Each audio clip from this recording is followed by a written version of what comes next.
Jadi di sini misalnya kita mau memberikan contoh, kita tidak usah membuat anak-anak kita menerawang dulu. Contoh yang saya sudah jelaskan tadi yaitu kalau di kampung itu tidak usah memberikan contoh kepada anak-anak yang tidak bisa mereka cari atau mereka ketahui. Mungkin saja kalau kita mengambil contoh, ya ambil sajalah misalnya contoh misalnya hitunglah tinggi tiang bendera yang ada di depan, yang ada di sekolah kalian. Mungkin di situ dia tidak akan sulit untuk menemukan, oh maksudnya ini dia langsung menghitung. Dan kalau misalnya dalam pembelajaran bahasa Indonesia, dalam pembelajaran menulis puisi, kita mengajak anak-anak kita saja keluar dari lapangan lalu keluar dari kelas, disuruh untuk mengamati taman sekolah. Di situ terserah mereka, kita akan menyuruh mereka untuk mengamati apa saja yang terdapat di taman. Misalnya kalau untuk lebih memudahkan anak-anak kita untuk mengamati, kita coba saja untuk menyuruh mereka mengamati sebuah bunga, lalu menyuruh mereka untuk menulis apa saja yang mereka ketahui atau apa saja yang mereka lihat dari bunga yang mereka amati. Kemudian menyuruh mereka masuk lagi ke dalam kelas, lalu meminta mereka untuk satu persatu mendeskripsikan apa yang sudah mereka dapat dari hasil observasi yang mereka lakukan sebelumnya. Seperti itu yang dimaksud dengan pembelajaran kontekstual. Jadi mungkin itu saja materi yang akan saya bawakan kali ini. Untuk akhir kata tadi ada sebelumnya lagi. Mungkin ada satu kalimat yang saya ambil di sini. Tidak perlu mencari yang lebih jika itu sulit dimiliki. Kalau di lingkungan sekitar kita masih dapat menunjang kreativitas kita. Demikian presentasi dari saya akhiri sekian. Tepuk tangannya buat Ibu Maria Sartika. Sekali materi yang dibawakan. Untuk selanjutnya masih semangat kan? Masih. Selanjutnya akan ada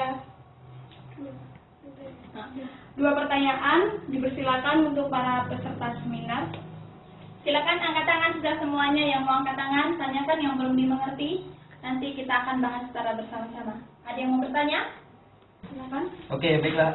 Saya ingin bertanya, bagaimana cara anak-anak untuk mengembangkan wawasan mereka terhadap karya sastra?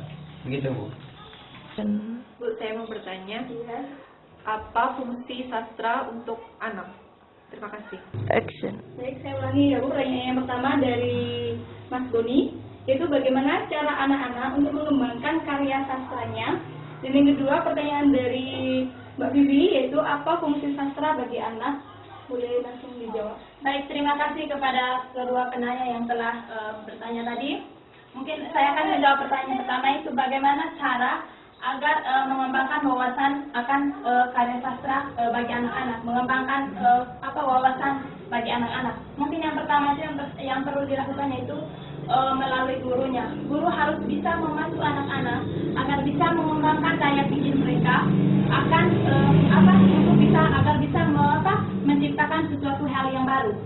Kemudian hal di sini yaitu kalau dalam lingkungan sekolah harus juga menyediakan fasilitas-fasilitas yang dapat menunjang pola pikir anak-anak itu, misalnya buku, kemudian ataupun fasilitas lain, misalnya internet harus juga, itu pun mungkin susah saja untuk di lingkungan perkotaan. Kalau di kampung itu mungkin di sini itu tadi makanya saya ambil untuk pembelajaran kontekstual. Kita tidak perlu mencari yang jauh. Kita tidak perlu mencari yang jauh. Mungkin untuk mengembangkan wawasan yang pertama yaitu itu tadi, setelah kita menjelaskan apa itu, misalnya apa itu puisi, seperti apa cara menulisnya, itu mungkin hal yang perlu dilakukan yaitu dari gurunya.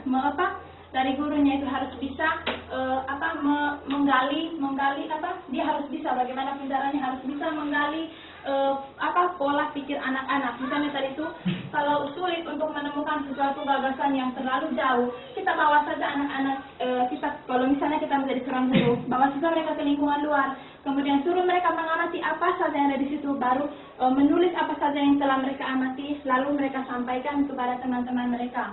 Kemudian kita bimbing mereka itu bagaimana caranya agar apa yang mereka amati bisa menjadi sesuatu karya yang baru. Misalnya tadi menulis puisi, seperti itu. Bagaimana?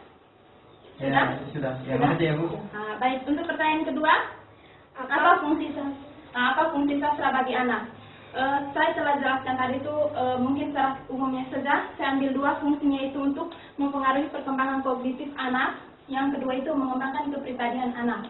Mengembangkan perkembangan kognitif di sini yaitu untuk penalaran atau daya intelektual anak. Sedangkan kepribadian yaitu bagaimana anak setelah anak membaca karya sastra ataupun ketika mereka bisa menciptakan sesuatu yang baru, membuat suatu karya misalnya puisi, cerpen atau novel ataupun fabel yang tentang anak-anak, di situ maka hal yang dapat mempengaruhi jiwa anak yaitu jiwa anak tersebut itu dia merasa senang akan karya yang telah dihasilkan maupun karya yang dibacanya. Kemudian dia akan merasa gembira dengan hal yang ditemukan di situ. Misalnya di situ akan mempengaruhi bagaimana pola pikirnya ke depan seperti itu. Maka akan menambah wawasan anak tersebut apabila dia membaca dan dia juga bisa menciptakan atau melakukan sesuatu dan bisa membuat suatu karya seperti itu. Bagaimana? Ya, Sudah? Sudah. Baik, terima kasih untuk penjelasannya dari Ibu Maria.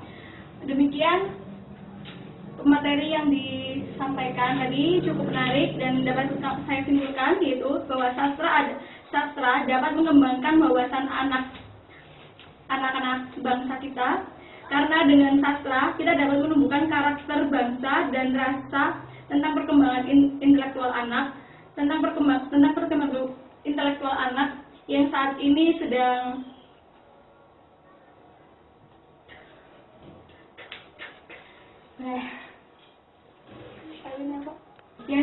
mulai banyak penurunan untuk anak-anak di Indonesia sekarang. Demikian dari saya. Wassalamualaikum warahmatullahi wabarakatuh. Selamat sore.